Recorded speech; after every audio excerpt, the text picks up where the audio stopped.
Level 1, the lookout. The plaza boss needs eyes everywhere. That's you. You're 15, sitting on a plastic chair outside a convenience store in Culiacan. You have a phone, a Coke, and one job: watch the road. If you see military trucks, you text a bird. If you see black SUVs with tiny windows, you text a snake. That means rival cartel. You paid $100 a week. Cash, no questions. The other guys don't talk to you. You're furniture, but you're learning. You see how the system works. The police drive by twice a day. They wave. They're on payroll. The real threat is Marines. They can't be bought. One day, a convoy rolls through. You freeze. You forgot to send your name. 30 seconds later, your phone explodes with messages. Where were you? You asleep? A man appears next to you. He doesn't yell. He just looks at you. Next time, we bury you in the desert. You don't forget again. Level 2. The transporter. You're 18. A man approaches you at a gas station. You know how to drive. Of course you do. Good. Tomorrow, 6 o'clock a.m. warehouse on south side. You show up. There's a white semi-truck. The cargo area is loaded with watermelons. Hundreds of them. Underneath the watermelons welded into the floor are 500 kilograms of methamphetamine. Your route, Sinaloa to Tijuana, 8 hours. If you get stopped, you are in prison for 20 years. If you make it, you get 3,000. You drive. Every time you see headlights in the mirror, your stomach drops, but you make it. You park at a warehouse. Men don't know the truck. One of them hands you an envelope. You've never held this much money in your life. You do it again next week. And the week after, you're making more in a month than your father made in a year before the cartel killed him for refusing to sell his land. Your work becomes routine. You stop being scared. That's when people get sloppy. That's when they get caught. Your cousin gets arrested at a checkpoint. He's 15 years in Alaplanto. Your cartel doesn't send lawyers. They just find a new driver. Level 3, the collector.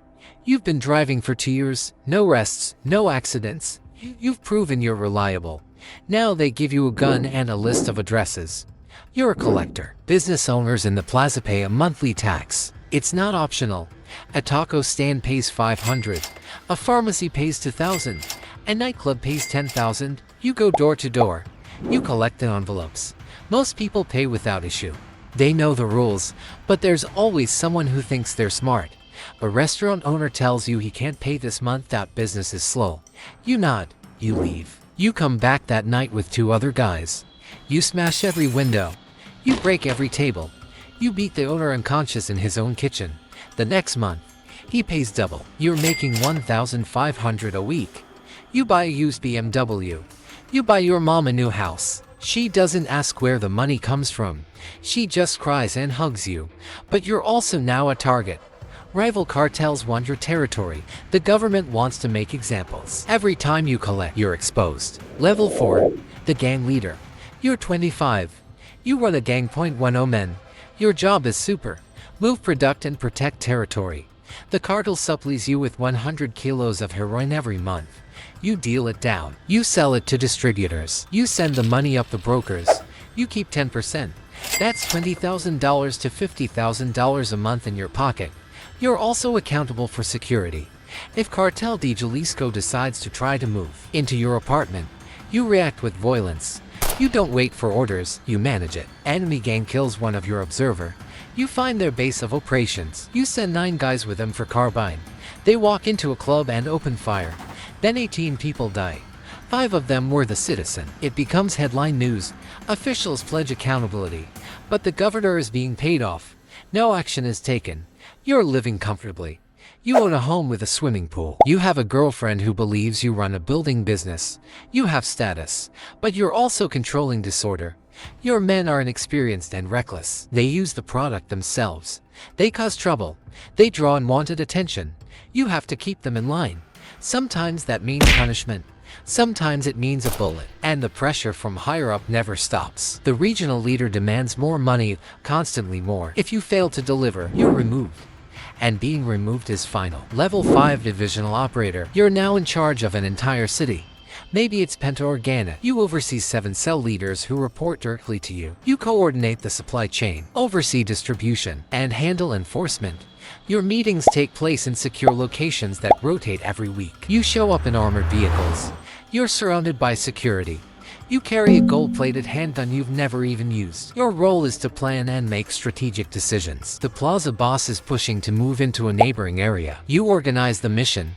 You locate the vulnerable spots in the rival cartel's territory. You pay off local police to stay out of it. You direct the attack. 30 of your men enter the town at 3 a.m. They eliminate the opposing cell leader and his team. They leave the bodies hanging from a bridge with a warning attack. This territory belongs to the Sinaloa cartel. You're also in charge of the finances. Millions of dollars pass through your control each month. You can't put it in a bank account. You clean it instead. You invest in restaurants, car washes, construction firms, legitimate fronts that conceal unlawful earnings. You're earning $500,000 every month. You own real estate in 3 different states. You have a wife and children who are kept separate from your professional life. You tell them you work in imports and trade. They don't question it, but the pressure around you is tightening. Federal agents have your phone under surveillance. You're aware of it because your attorney informed you. So, you rely on couriers. You hold face-to-face meetings. You talk in coded language. You're battling onto fronts. Authorities want you captured. Competing groups want you eliminated. And ambitious figures within your own ranks are after your role. You sleep for hours a night. You don't fully trust anyone, not even your own brother. Level 6. The Plaza Chief. You control the entire state. Every drug shipment, every murder, every payoff is approved by you. Around 500 men operate under your command. You bring in nearly $20 million each month for the organization. But you're like a shadow. The public doesn't know your face. You don't give interviews. You don't show up in pictures. You live in a house in the mountains with 25-foot walls, armed guards, and attack dogs. Your main work is handling political matters. You talk with other cartels to stop useless fights. You meet governors and army generals. You don't threaten them. You give them offers. Bag with $5 million, a share of the money, a part of the empire. Most of them accept. The ones who don't are exposed. Photos of them with other women and proof of corruption are revealed. Their careers end, and if they still refuse, they go missing. You are also like a CEO. You handle operations on a huge scale. Cocaine from Colombia, chemicals from China, marijuana from the hills, heroin from poppy farms. You organize deliveries across countries. You control tunnels under the border. You operate submarines. You control drones. You earn $5 million a month yourself.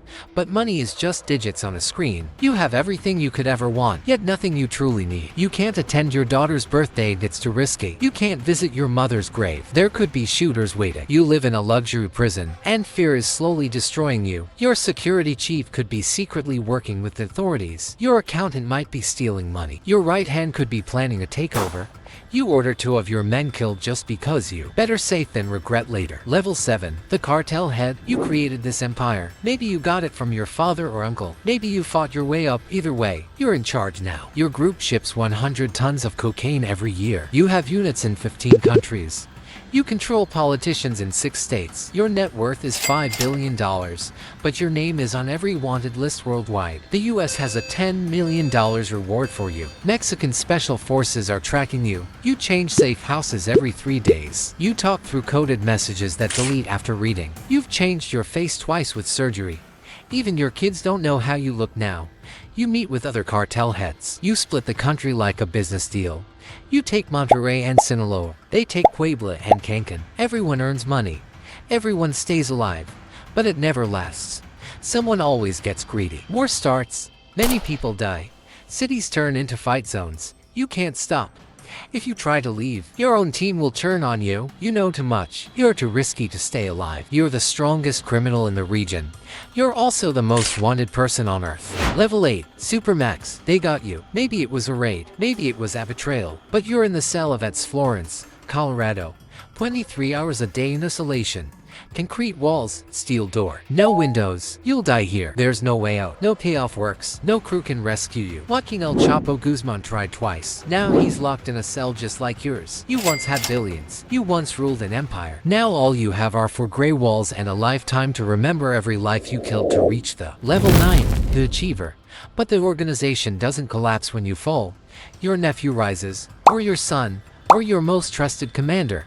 Someone always claims the throne. The drugs keep flowing. The cash keeps circulating. The casualties keep increasing. The pattern never stops. You were the ruler, now you're a legend. A cautionary tale, a ghost story that parents tell their kids. This is what happens when you get too greedy, when you think you're untouchable. But there's always another kid in Culiacan sitting outside a convenience store watching the road, waiting for his chance. This is the cartel, not a gang, a business, a billion-dollar empire built on blood and corruption. It's ever running.